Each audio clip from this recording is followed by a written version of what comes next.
Thank you, Mireille. I would have totally forgot. And I think you will all be very pleased. So I'm going to introduce Faye, and then I'll let Faye get started on her talk.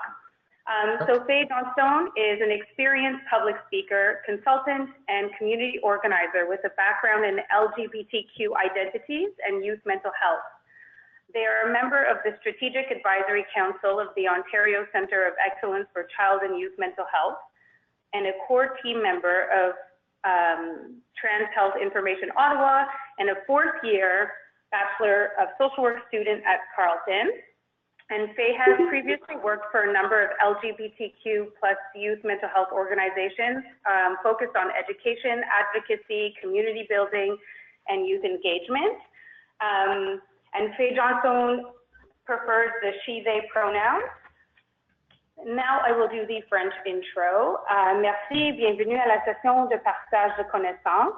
Dans l'esprit de Access Esprit Ouvert, le respect pour les mots des jeunes, on ne traduit pas les bios qui sont produits par eux-mêmes, mais quand même, je vous présente Faye Johnstone, qui est une conférencière chevronnée, organisatrice communautaire dans le contexte des identités LGBTQ et la santé mentale des jeunes.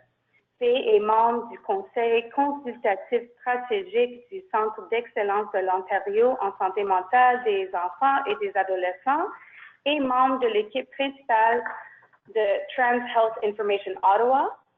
Et Faye est dans sa 4e année universitaire en travail social à Carleton University.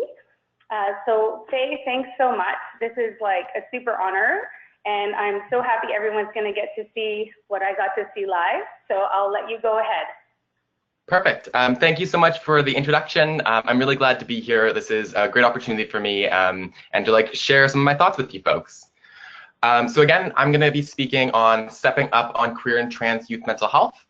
So really trying to get some broad understanding of what can we be doing both at local services and as frontline service providers, but also as systems that serve children and young people struggling with their mental health to really make sure that we're including queer and trans young people in that conversation. Before I get started, I would like to acknowledge that presenting today, I am on unceded and unsurrendered Algonquin and Anishinaabe territory. Whenever I do work around LGBTQ identities, mental health, or any organizing work, I try to honor the land that we are on, the history of the land, and the history of colonization that has taken place on this land. When I present, I also strive to deliver presentations in a way that is inclusive of Indigenous perspectives and experiences, but that's a constant struggle, and I'm still refining how I do that. When I present, I also like to have it discussion-based and interactive, so if folks have any questions or comments throughout the presentation, please just feel free to pop in and ask away.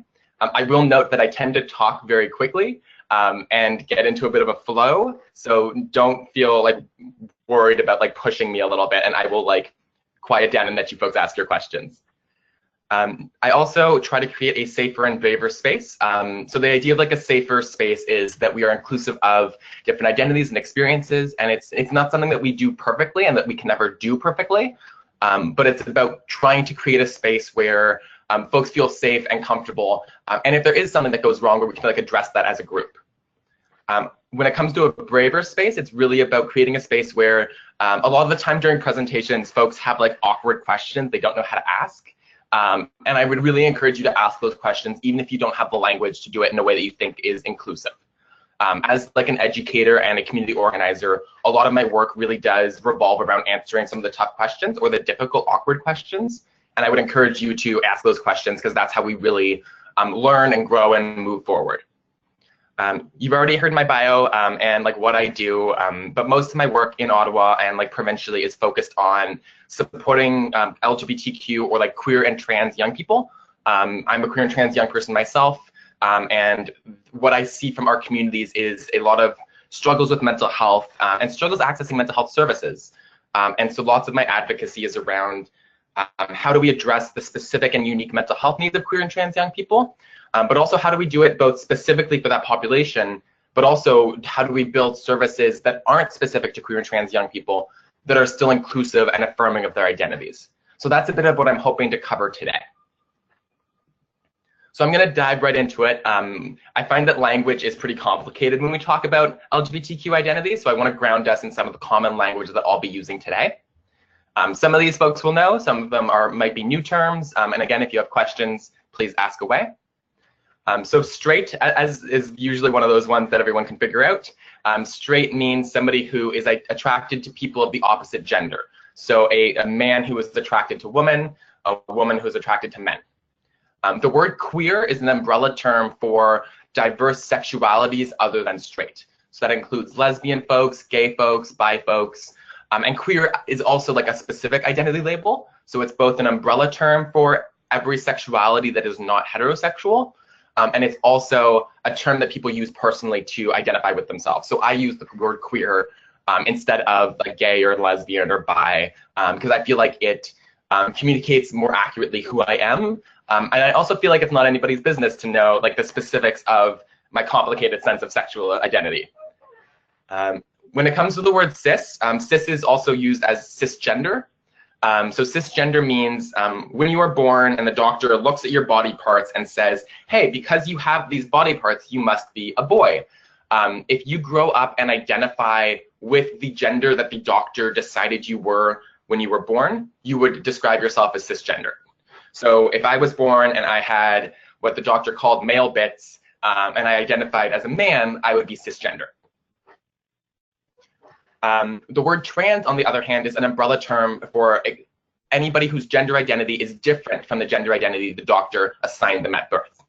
So for me, when the doctor, pulled me out of my mom and was like, hey, this person has these bits, they must be male, they must be a boy. I grew up and I realized that this wasn't who I was. This isn't my identity. And I identify as non-binary and trans feminine. And so my gender identity is different from the gender identity I was assigned at birth.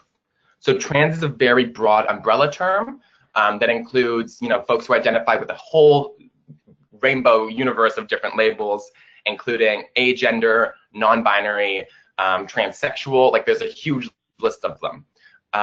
But we like to use trans just because it helps give us a more, specific understanding of who we're talking about. I would also say that the specific labels I'm not going to get into as much, but if folks have questions about that after, I'm happy to answer them.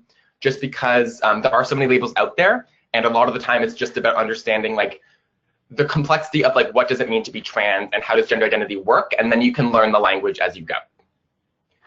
The last two terms, heterosexism and cissexism, are language that I use and a lot of community organizers use instead of homophobia or transphobia.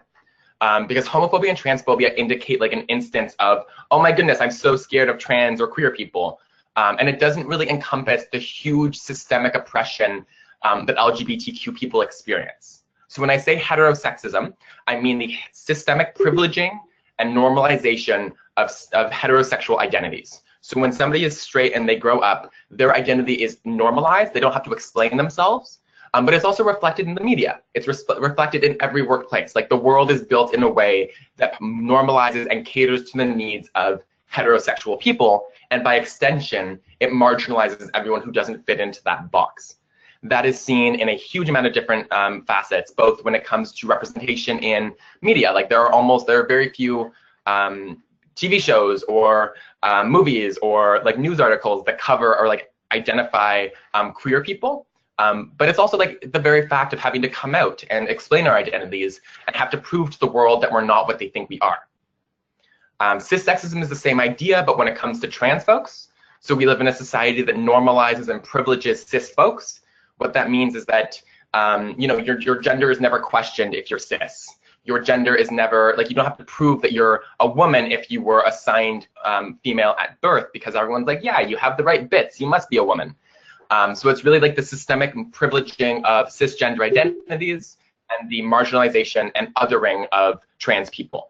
And that also has, it is reflected in the absolute lack of media representation trans people get, in the stereotypes and myths and violent ideas that we have about trans people. And it's really still to this day extremely pervasive across our society.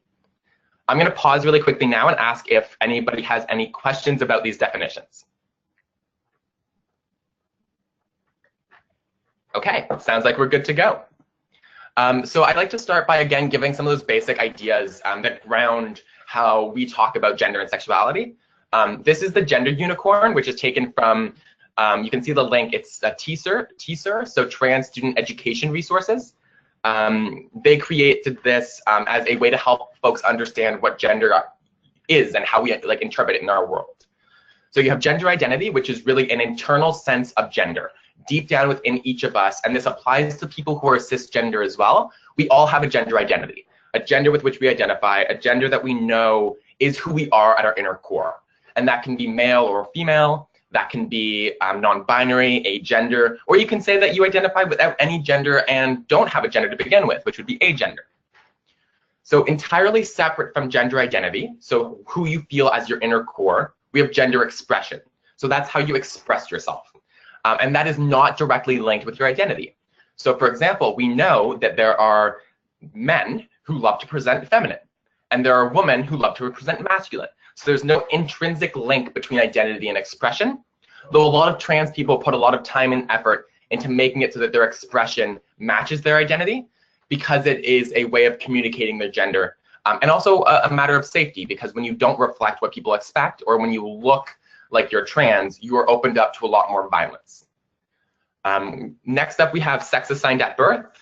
So sex assigned at birth is both like your bits, but also a lot more than that. It's like facial hair, it's, you know, all of these like random sex characteristics that we describe as being female or male that actually aren't so simple to explain.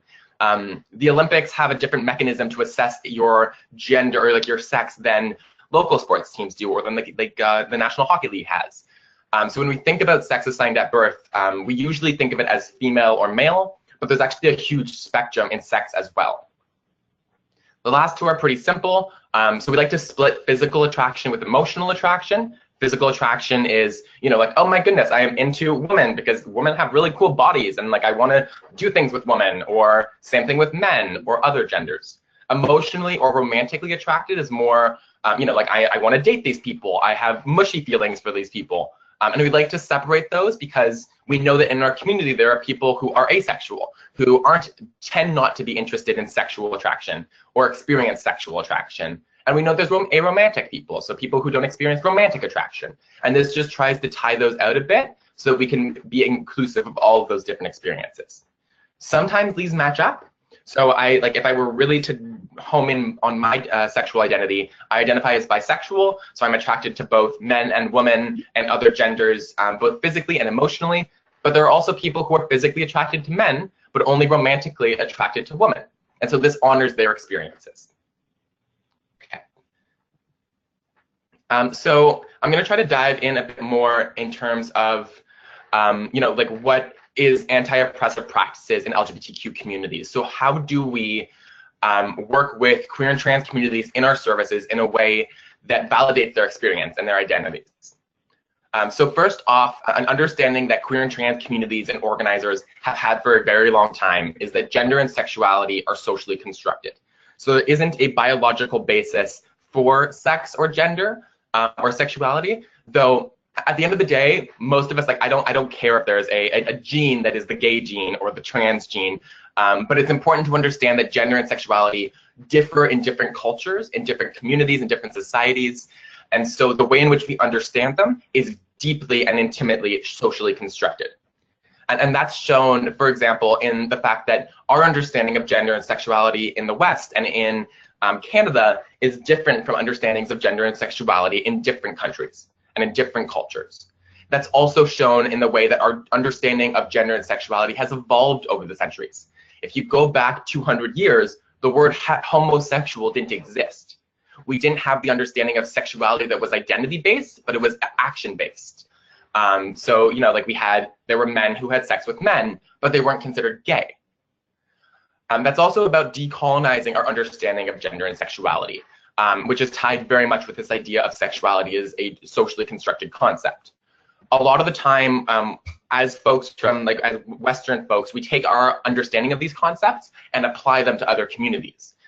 And that includes applying them to indigenous communities in North America, on Turtle Island.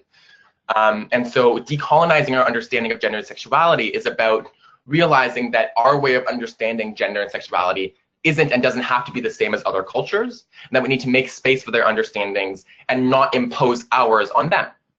So when colonization occurred, the West actually imposed our gender and sexuality systems on Indigenous communities in an extremely violent way.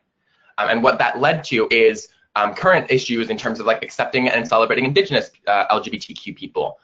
So before colonization, Indigenous people actually had a gender and sexuality system that was much more egalitarian than ours. They didn't have the rampant sexism that we did. That system was imposed violently through colonization. Anti-oppression work in LGBTQ communities also means understanding and embracing different experiences. So what that means is that I understand what it means to be trans different than somebody else might.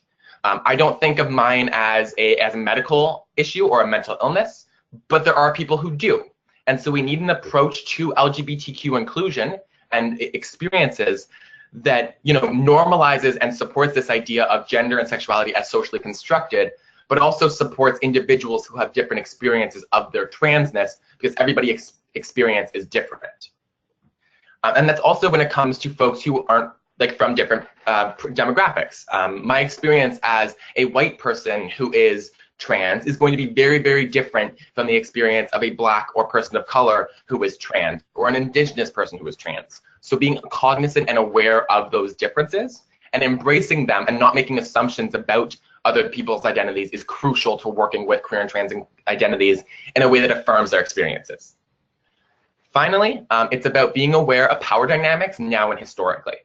So a lot of the time we think of gender and sexuality as this like depoliticized thing. It's like, this is just a fact. This is just a root thing that is tangibly known. But gender and sexuality is rooted in historic power dynamics. It's rooted in racism, it's rooted in colonization, but it's also rooted in heterosexism and cissexism. So for example, you go back 50 years and LGBTQ identities were heavily medicalized and pathologized.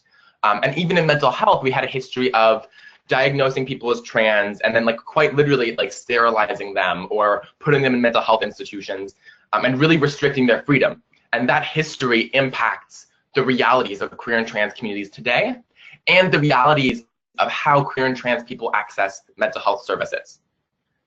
Okay. So now to dive into a bit more of like the concrete knowledge that we have around queer and trans young people.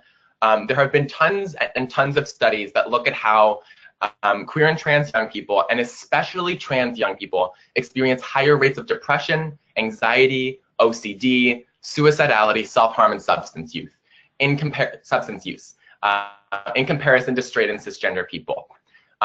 We don't have tons of data, unfortunately, on some of this, but because there's not a lot of research or funding for research on queer and trans youth mental health. But in 2010, there was a research study done called Trans Pulse in Ontario, and I'd really encourage folks to check it out after. It has some of the most comprehensive data we've ever seen on trans experiences in Ontario.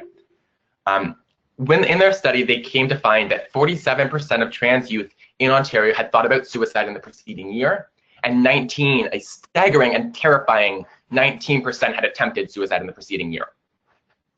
This honestly is terrifying to me, and I'll get a bit more into like my personal experience and that of my community in a bit. But that statistic alone demonstrates that trans young people have a massive overrepresentation in suicidality among people, and that also leads to like trans young people are much more likely are overrepresented when it comes to accessing emergency room services, child and youth mental health services, and a whole assortment of services because of the fact that discrimination and oppression lead to increased suicide rates. Finally, we know that an estimated 20 to 40% of homeless youth are LGBTQ+.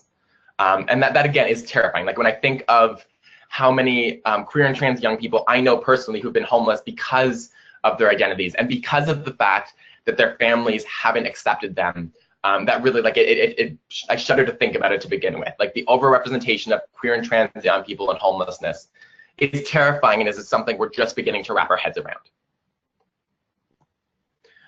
So growing up queer and trans in a straight and cisgender world, again, is a terrifying experience. But I also want to highlight and make it very, very clear that the heightened risk of mental health problems that queer and trans young people experience has absolutely nothing to do with the fact that they are queer and trans. It has to do with the way in which heterosexism and cissexism and these systems of discrimination and oppression impact queer and trans young people.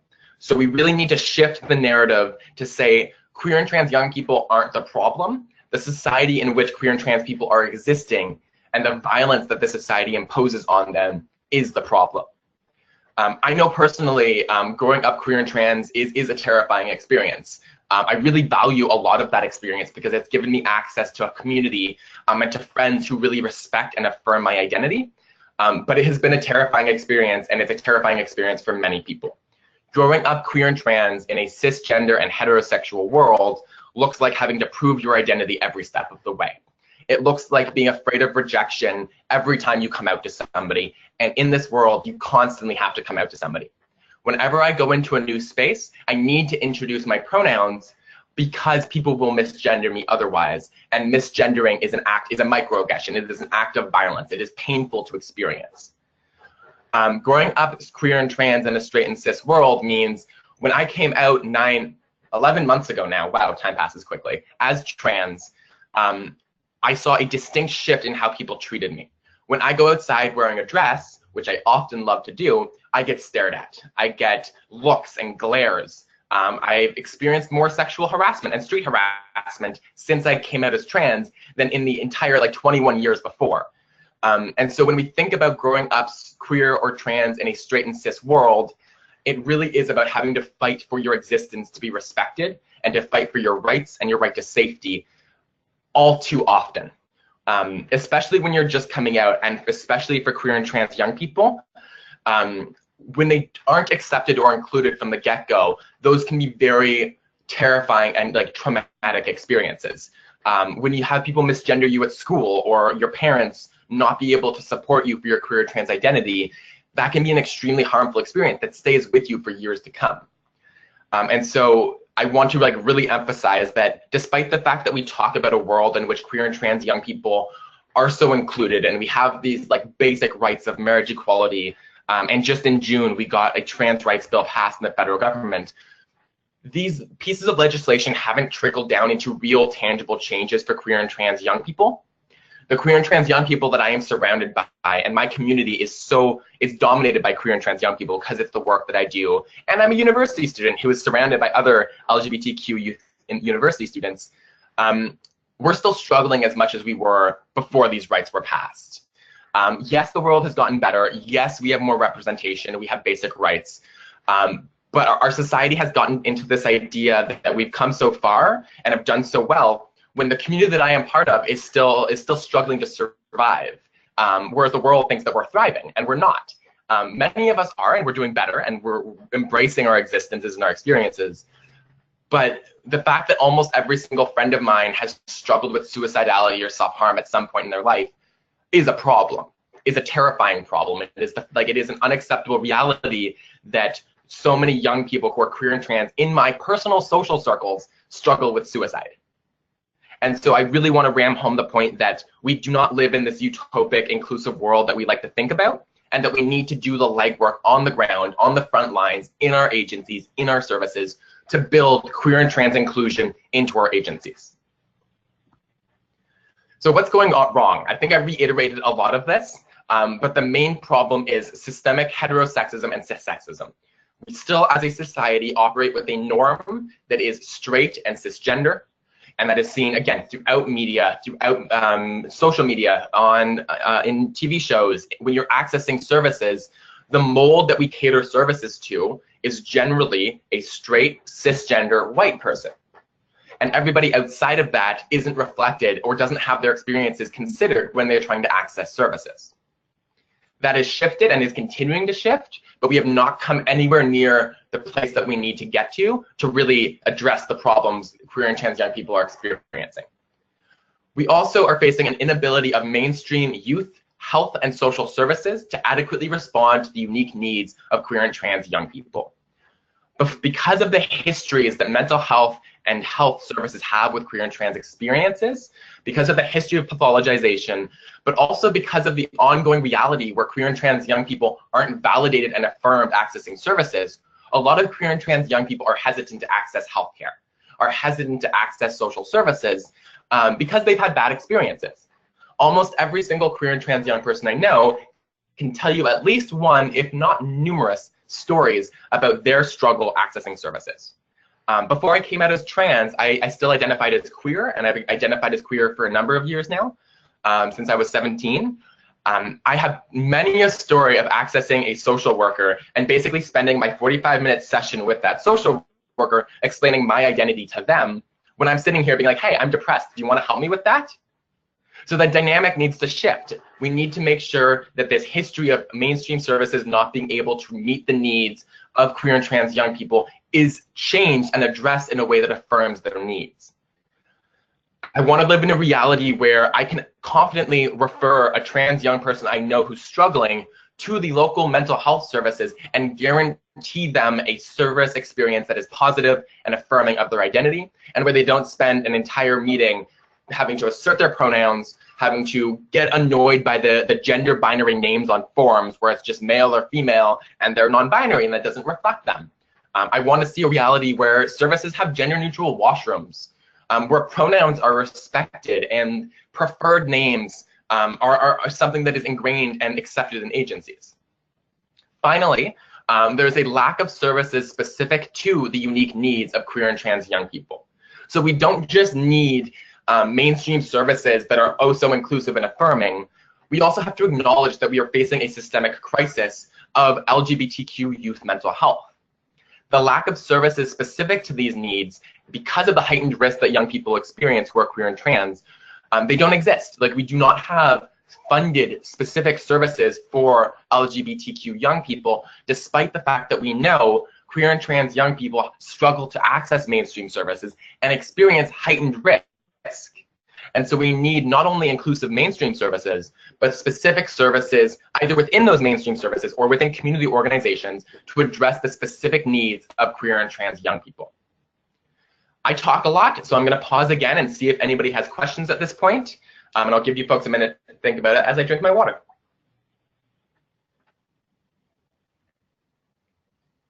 Still good. Okay.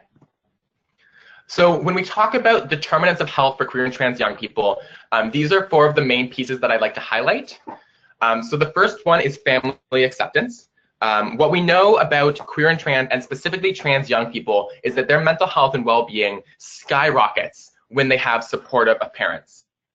And that's not just enough to say that their parents aren't bad.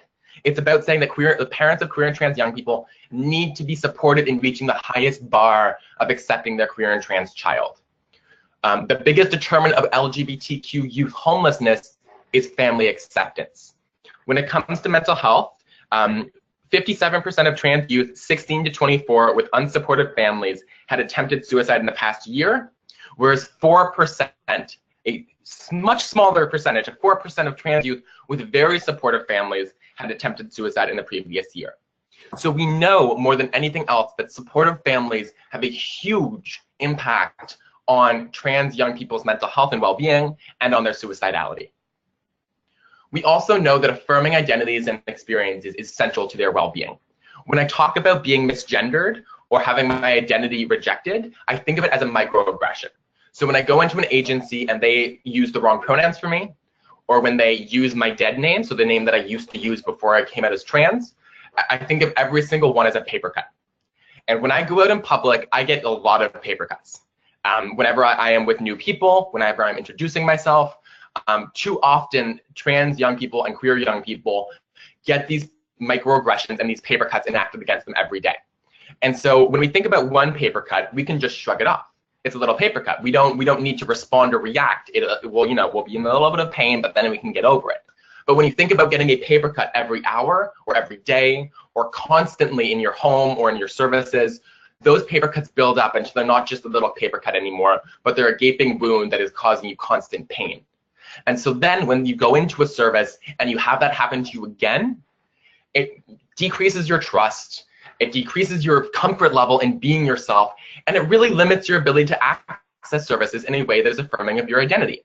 If you are getting misgendered in services, and that is an act of violence because it's painful for trans people, why would you go back? And if you can't go back, and you're struggling with depression, how are you supposed to access the services that you need? So setting the highest bar of affirming identities and experiences in our society, in our schools, and in our social services demonstrates to trans people that we can actually come to your service and feel accepted. So there's an obligation, especially because of the history of mental health and LGBTQ identities, to really set the standard of queer and trans inclusion in our communities. And that's not a standard that I have yet seen set. Agencies are doing better, and they've come a long way. As somebody, like, I give a lot of workshops in social services, and I have seen some really positive steps forward, but we need to do better. We need to set a higher bar of what inclusion and affirming identities looks like. The third main determinant is community. So we know, and all of the evidence points to the fact that when queer and trans young people have access to queer and trans communities, it has a significant and positive impact on their mental health. Queer and trans young people need access to spaces where they can come together as peers and talk about their experiences, but not only talk about the negative experiences, but highlight the brilliant and positive experiences. And those are many. Like, we need spaces where queer and trans young people can celebrate their identities and not just survive through their identities. It's not enough to just say we're accepting them everywhere. Queer and trans young people need spaces where they can come together and celebrate their identities as queer and trans young people, because that has such a positive impact on their well-being. And connection to a community is something that we all cherish and value. All of us want a community that we can belong to and be a part of. But the reality is that queer and trans young people often don't have easy access to queer and trans communities. Services aren't available. Events aren't well funded or advertised. So it's very hard, and also, like, a lot of schools don't have GSAs or gender and sexuality alliances or gay-straight alliances where queer and trans young people can come and find spaces where they can have things in common with their peers and not have to spend all of their time explaining the fact that they're trans to people who don't get it. It's really powerful to finally be in a community where you're understood and where you're not fighting to have your identity acknowledged and recognized every step of the way. Finally, when it comes to safer schools, we know that young people generally, children and youth, spend a lot of their time in schools, and a lot of the queer and trans young people aren't safe in schools. There were surveys done, I don't have the stats offhand, but we know that bullying and violence in schools for queer and trans young people is significantly higher than for straight and cisgender young people. If queer and trans young people don't have schools they can go to safely, we don't even know if they have families they can go to safely. And so we need to make sure that our schools and our communities are setting a very high bar of validating queer and trans experiences. So I've talked a lot about, like, the negative statistics of queer and trans young people's mental health. I've given a bit of an overview of what are these core definitions and how do we understand gender and sexuality. But I don't think it's enough to just provide the statistics or provide the basic core knowledge. I want to talk about how do we move forward? How do we build a youth mental health system and social services and health services that really affirm queer and trans young people? And how do we build a system that ingrains inclusion into it from the ground up? So my first and main point is we need to build system level capacity to respond to the needs of queer and trans young people. Presently, and I can only speak to Ontario, but in Ontario, most of the work that I see happening is happening on the front lines. It is happening because young queer and trans folks or queer and trans community members like myself go into agencies and give them a quick 101 workshop on how not to be terrible to the trans kids. And that's basically it. We do 45 minutes, we're usually not paid for it, and we basically just say, here is the minimum bar. Or local agencies realize there's a heightened need and they create a program specific to the needs of queer and trans young people. But that is amazing, but not enough. We need to start thinking as a system, as policymakers and system thinkers, how do we ingrain queer and trans inclusion from the very top of the system all the way down? How do we make it so that queer and trans programming in a community level isn't an anomaly, but the norm? And how do we make sure it's connected to our youth mental health services? How do we build the relationships across our system to ensure that we are responding to the evolving and changing needs of queer and trans young people?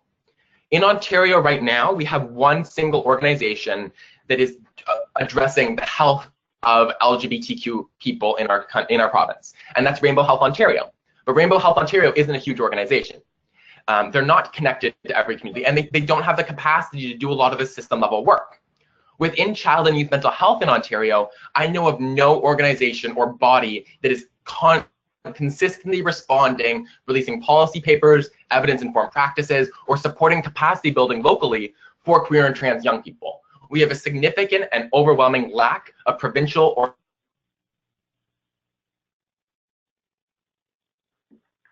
Faye, you froze. Uh-oh. Sorry, folks. I think the connection may have been lost at Faye's end, so we'll give it a couple of minutes. Can anybody hear me? transformation from the ground up. What that means is that if you are working as an agency to build a program for queer and trans young people, you should be engaging queer and trans young people and organizations in that work. Reach out and develop the relationship with the local LGBTQ community center. Reach out to the local advocates and activists who do organizing on this issue. Bring them together, and you will be on the perfect first step in building queer and trans inclusion. Because it's also different in every community.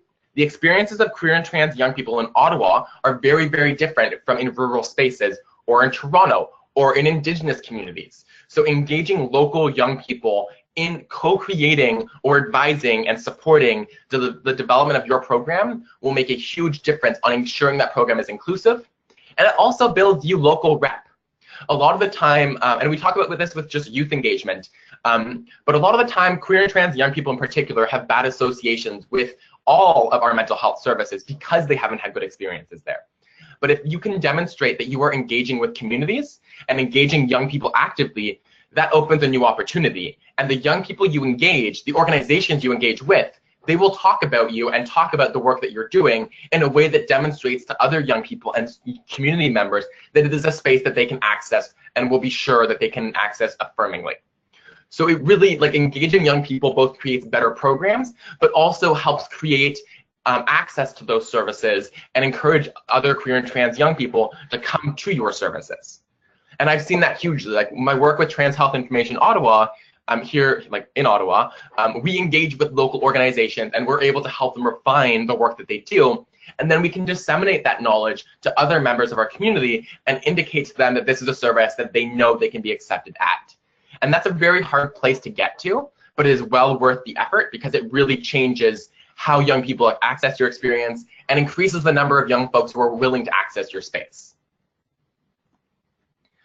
Third, we need to shift from a model that is about one-time LGBTQ workshops to an implementation-based queer and trans inclusion process across child and youth serving agencies. So again, it's not enough to say, hey, we brought in a trans person to give a trans 101 where they told us about gender, they talked to us about pronouns, and then they left. Our agencies are not currently set up in a way that is queer and trans affirming. What that looks like is when a young person walks in the front door, they are often misgendered. They often don't have access to a washroom in our spaces where they can feel accepted. And also forms still have legal names. They're called, like when they sit down in the waiting room, their legal name is called out from the desk. That experience is not affirming for queer and trans young people because that legal name is the name they might not use anymore. Forms still have male and female options only, and sometimes they have a third option that says trans, and that's nice, but trans isn't a gender, trans isn't a descriptor of gender. So agencies don't know how to adequately and meaningfully shift their internal culture and internal processes to engage and affirm queer and trans young people. So we need to stop thinking of inclusion as a one-time workshop. We need to start thinking about it as an internal implementation process. And we need to connect that back with the second point around engaging queer and trans young people in that process. If I never have to give another, like I want a reality in which I never have to go back into an agency and give the same staff the same workshop on how not to be terrible to the trans clients. If we can get to that point, I will be so much happier. And we will also be at a point where agencies are sharing that knowledge internally and they're growing and learning in and of themselves instead of a setting where sorry, I thought I was sharing my webcam this whole time. Instead of a setting where they aren't affirmed and where their identities aren't respected. Is everybody able to see me? No, we Yes? can't see you anymore. We could see the entire. Oh, okay, I'm gonna see if I can make this work. I It saw says you, that it you left me. might be my webcam being oh. It said, yeah, they're experiencing problems with my webcam. Okay. I'll try this again. Oh, you were back and then disappeared. It's all good. We Yeah, can I hear was gonna say you. we can work like this. Yeah. Okay. As long as you're able to hear me. I had a moment where I was like, my webcam light is no longer on. I'm not sure if I'm still with you. You're still here. Perfect. So fourth and final of like these main points is we need funding for services specific to the unique needs of queer and trans young people and their families. I have done a lot of research on this lately because it's something that is very high on my agenda of priorities. It is not there is currently in Ontario at least no dedicated funding, as far as I am aware, for queer and trans youth mental health services or queer and trans youth services broadly. When I looked into the Ministry of Child and Youth Services data and evidence around queer and trans young people, there was quite literally no plan, no funding, no structure to begin to work through. So we know that queer and trans services are often the first place that queer and trans young people end up when they're struggling. When I look into Ottawa's context, most of the time when young trans kids come out, their first phone call of their parents is to our local community organization, Kind Space, or to Trans Health Information Ottawa, or the parent support group that is led by one of our, by Family Services Ottawa. We know that these services make a huge difference. We know that these services are some of the safest place for queer and trans young people to go, but these services are underfunded or unfunded. They are led locally and they are pulled together too often by volunteers. And so that leads to a huge complexity of problems, because if they're not funded well, there's no project sustainability. If they're not funded well, if they don't have staff to support them, how do you make sure that they're evidence-based? How do you make sure that the latest literature and research is implemented into these programs? And how do you evaluate them to demonstrate that they're effective and start building a case for more services? We need to stop this reality where queer and trans young youth services are ad hoc and chaotic, and we need to start thinking about sustainable, ongoing funding for queer and trans youth services. I've had the privilege of just a few weeks ago helping kick off a trans youth group in Ottawa that is led by trans young people through Trans Health Information Ottawa. And this group is quite literally pulled together through some of our very small budget that has no dedicated funding for the project, and is literally driven by the desire of a number of trans young people to create and run a program for other members of their community. There are next to no options for us to access funding to build and support this program. We need to shift that into a reality where funding is readily available and queer and trans young people's projects and services are able to start building their sustainability and intentionality in how they do the work. I want to dive now, so that basically wraps up my presentation, or my plenary address that I delivered at the International Association for Youth Mental Health Conference. And that was an audience that was very much focused on system level, broad policy approaches to mental health and for young people. I want to dive now a bit more into concrete recommendations for social services and youth mental health agencies. So the first recommendation is community engagement and co-development. So what that looks like, as I've said before, is actively engaging LGBTQ young people, their families, and LGBTQ organizations in developing the work and planning and creating the projects and then delivering the projects. And I say families for an important reason.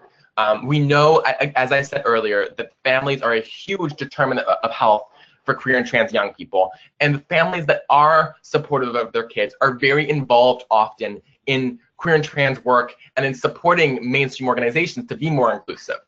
Some of the best outreach I've seen to unaccepting or unwelcoming parents has been done by other parents who are able to do that work and have that conversation.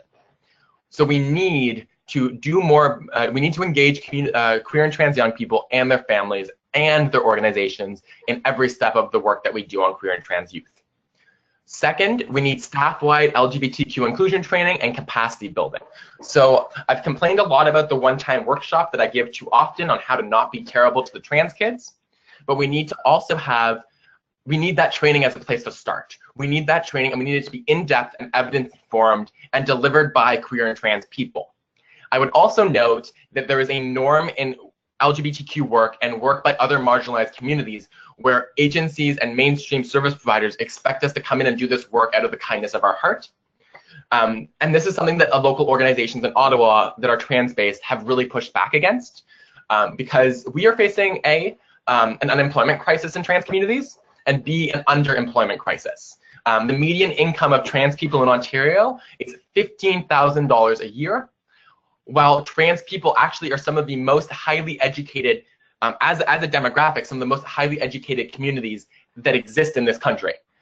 Trans folks are most likely to have master's degrees or PhDs, and yet still experience staggeringly low rates of employment or underemployment. So when you're engaging queer and trans young people or queer and trans organizations to deliver these trainings and support capacity building, I would very strongly recommend you pay them, and you pay them well, because many of us do this work for a living.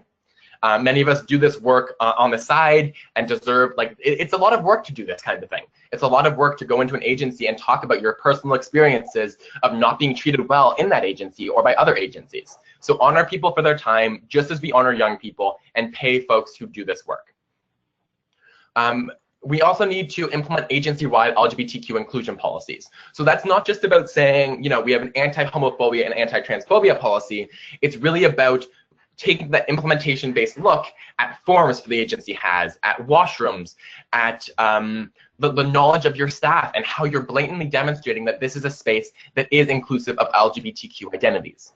So I would really encourage agencies to go through an internal review of their policies and of their practices, engage local organizations who are queer and trans to do that work with you, and review every step of the way. See if somebody from the trans community who you've worked with is open to walking through your facility and showing you and indicating every single aspect that should be shifted or improved to be queer and trans affirming. Fourth, respect privacy and confidentiality. The unfortunate reality right now is that not all trans youth are able to be out to their parents. Not all trans young people want to be out to their parents or are safe doing so. I'm going to try my webcam again. It's not working. So when it comes to privacy and confidentiality, if a young trans person confides in you or your agency that they're trans, do not share that information with anybody without their consent. If they share with you their legal name, which they will often have to do, never share that information. But also, there's this like strange dynamic where we think that like trans folks are open to all kinds of questions. And so respect privacy and don't ask the awkward questions. I have gotten too many awkward questions from service providers about my interest in hormones, about surgeries, about, you know, how long have I been trans, or all of these questions that are actually kind of cringy and not something that a service provider needs to know unless I bring it up. I feel like I've reiterated this point more than enough at this point, to build relationships with local LGBTQ communities, and then finally consider the need for targeted services for LGBTQ young people.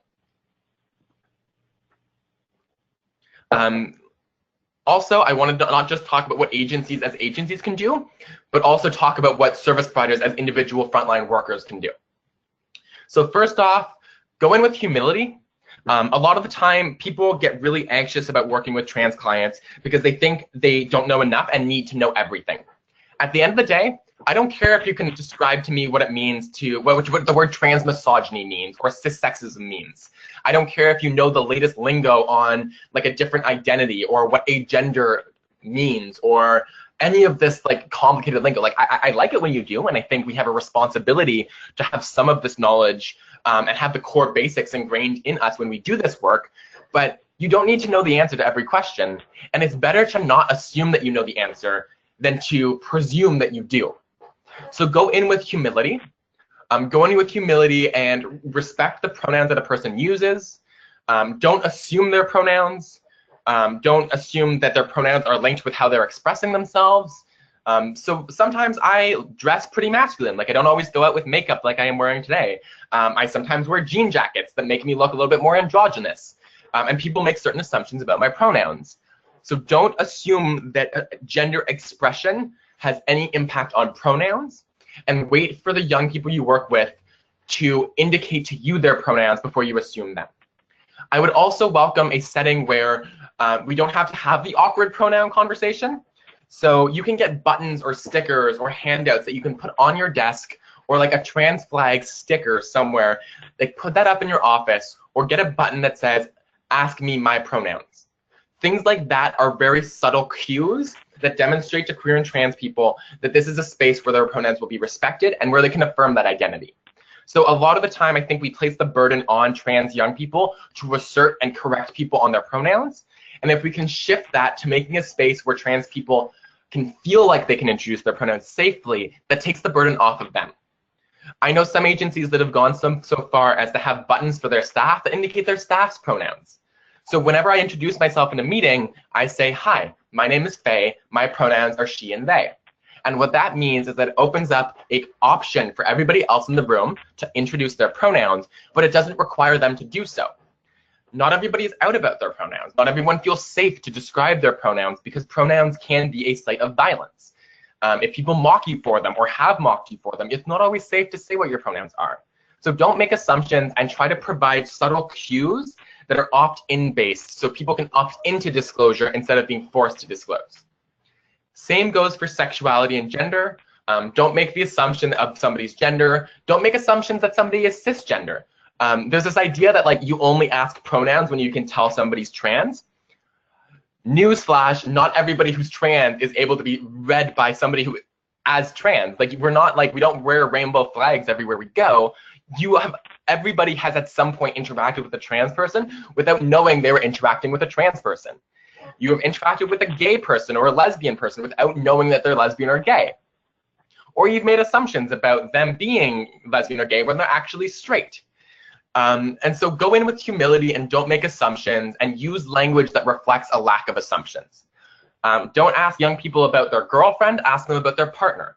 Don't ask them about the kind of sex they have. Like just put it into a dynamic where you're going in with humility and not forcing young people to disclose things that they might not be comfortable disclosing, or you're making assumptions about their identity. Second, and I think I've said this, but don't ask the awkward questions. Don't ask people about their medical history, about their body parts and their bits. Don't ask them if they're going on hormones. If those things come up, let them come up because the young person wants to ask that. Just like we talk about, and I think this is like a core piece of like of social work, is we are not the ones with the answers. We are the ones who support you to find those answers. And so let the young people that you're working with bring these things up if they are struggling with them, and then you can support them and validate them and work through those processes with them. Third, as another point for the second one, is educate yourself. I am so frustrated with this dynamic where I have to tell everybody about my identity every time I access services. My identity as trans isn't actually the biggest thing in my life. I do a lot of work on trans issues, and I love doing it because it's work that needs to be done more, but it's not the be-all to end-all. It's not always about transness, and it's not always something that I want to bring up and educate you about. So it's not always, a lot of the time when like trans young people access mental health services, I've heard the feedback that their therapist always thinks that their mental health is intimately tied with the fact that they're trans. That's sometimes the case, and it happens. Like there are times, like especially in this world that is so hostile to trans young people, yeah, like a lot of the time us not doing well with our mental health is linked to the fact that we're trans. It's not because we're trans, but it's because of the social context in which trans people exist. But don't always assume that somebody struggles with mental health or about their gender, or somebody struggles with gender or about their mental health. These can be interconnected, but they often are not. Trans young people should be able to access mental health services without having therapists focus on their gender, their sexuality, or their presentation. Finally, and I've reiterated this a few times again, respect privacy and confidentiality. Trans young people are not always out everywhere. Oh, there's a fire alarm test going off in my building, so apologies for the background noise. But yeah, so respect their privacy and confidentiality, respect their identities, and do not out them in any context. Have that conversation with them as well. If they confide in you that they're trans, and you know that their parents are coming in for a meeting the next day, ask them if they're okay with you talking about it, and what pronouns to use, what name to use when referring to you with your parents. That is a conversation folks are always open to, and that is important for folks to be accepted. My big message and my main point for this conversation is that we need a systemic response to a systemic problem. we are not doing enough if every single conversation on queer and trans identities happens at the front line, if it's happening on an ad hoc basis because your community happens to have a young or like a trans or queer person who's willing to do a workshop. We need to start thinking about how the mental health crisis, specifically around queer and trans young people, is being responded to systemically. We need to build that infrastructure. We need to build system-wide capacity. We need to really step up and set the bar on what queer and trans young people's inclusion looks like in this system. That is all that I have to say with you folks today. Thank you so much for having me. I hope that I haven't spoken too quickly and that you folks have actually heard some of what I'm saying. My email is on this slide. I'm also a big fan of Twitter, so you can check it out there. But if you have any questions that come up now or after, feel free to email me. I'm also always looking for new opportunities to do workshops and education because I love doing this kind of work. But yeah, thank you so much for your time. And I think I'm going to turn it over to you folks now for questions. Great, thanks, Faye. I never tire of hearing you speak, that's for sure. Oh, thank you. And there's a weird echo now, so that's I can hear myself. So if there's anyone out there in the land of knowledge sharing who would like to ask Faye a question, now is the time. And please don't be hesitant. Like, the awkward questions are something that I actually am happy with.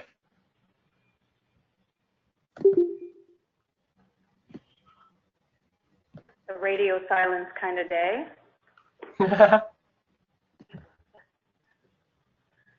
Well, while you were speaking, we had someone who attended named Brandon who wanted to say that it said, and I will read directly, queer guy here. Unfortunately, I had to log out, but just wanted to say really enjoyed this, and I hope that everyone listening has learned. Yeah, so Brandon is very pleased. Amazing. Well, I know he's gone, but thank you, Brandon. Does anyone around this table have any questions? I have one, obviously, because I always have one, but yeah, so I guess because for us, say, we have a lot of service providers working with youth in a research capacity or in a clinical capacity. And I guess my question is like specific resources that they can turn to either broaden their knowledge or begin their introduction to providing the best service that they could for any youth coming through their doors, but specifically queer and trans youth. I know the internet is a land of discovery, but not all resources are solid. So I'm pulling on your expertise. Yeah, so some of the best, I just brought up on my screen here, Rainbow Health Ontario. So unfortunately, we don't have a huge amount of like provincial or national infrastructure to create resources that we might need. But Rainbow Health Ontario is one of the organizations that does a lot of work with service providers. I believe they have a mentorship call. So they have a list of services. They also, I believe, have a weekly mentorship call that happens for staff. So folks can call in and basically ask any questions they might have. And they have a clinician who's on the call able to answer those questions. Great. I also think other ones that I recommend is reaching out to LGBT Youthline. Youthline is a peer support service by and for LGBTQ young people. They work, I used to work with them as one of their board members up until a few months ago. They work from one of the strongest anti-oppressive and like LGBTQ affirming frameworks I've ever seen, and can usually, like, they can provide you with resources, give you some tips on who to reach out to, and that's a very good place to start. And finally, the 519 Community Center in Toronto has a lot of capacity to do some of those like resource creation, like research development pieces, and their website is rife with them. So there's another good place to go. Excellent, thanks. So we have a question that came in through the chat line from Tova, and it says, "Hi Faye, thanks for a great presentation. I was wondering if there were particular experiences you had with service providers that were especially affirming, where you walked away feeling supported." And then it continues. "Sorry if that's too personal. I don't mean to ask you to speak for all people, but I'd love to hear about times where people were good to you." Yeah, definitely not too personal. When you do this kind of work, you generally have to bring a lot of your own experiences into it. I have had some really great experiences. Unfortunately, they're not as common as I might like, but I can recall a number of times. I had a counselor out of a private service here in Ottawa recently who really went in with an open-ended approach. So she had no idea about trans identities. She had no idea about like pronouns, about like any of those complicated, wonderful experiences that trans people have. But she came in with a very high degree of humility, where she would ask questions, and like if I would correct her on something, she'd ask, and I wouldn't have to spend 20 minutes explaining. She would nod her head. She would make the change to my pronouns or to my, and this was when I was going through like name changes. So I started using a new name when I was with her, and she more or less just like nodded, went with it, and moved on. A lot of the time, service providers make a bigger deal out of something than they need to. If I change my pronouns, or if somebody confides in you that they're using new pronouns, there's no need to like spend 20 minutes like diving into that. Just make the switch and move on. So that was really good. I've had really good experiences with some like health care, like primary care service providers in Ottawa. And that's like a lot of the time when trans folks experience like access services that aren't specific to like mental health or to their transness, primary care can be an unpleasant experience. So for example, like I went in to see my family doctor a few months ago, and she genuinely, like, she forgot who I was because I looked so differently from when I did the last time she saw me.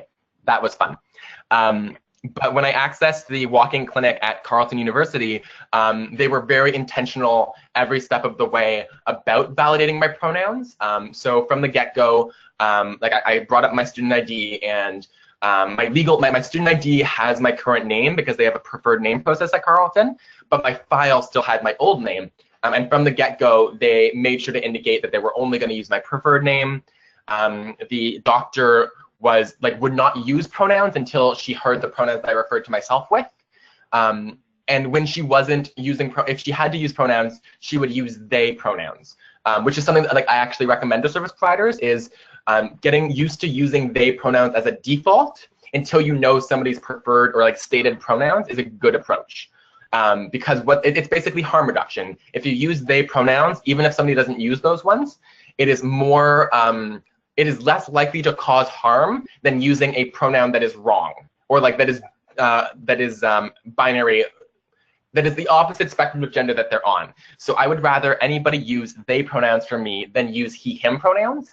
And so if people don't know me well or don't know my pronouns and they use they, them pronouns, even if I didn't actually, like I like they, them pronouns, but if I didn't, it's still a way to cause less harm than using the opposite gender, wrong gendered pronouns.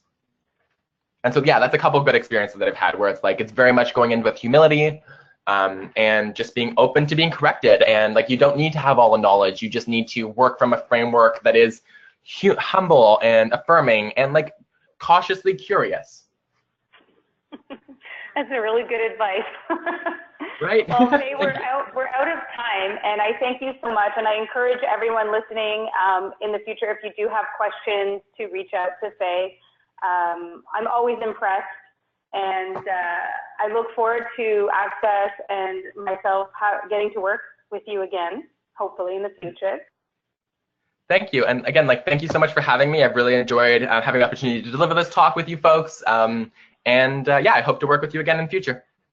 Awesome. Take care. Talk to you soon. Thank you. You too. Bye, everybody.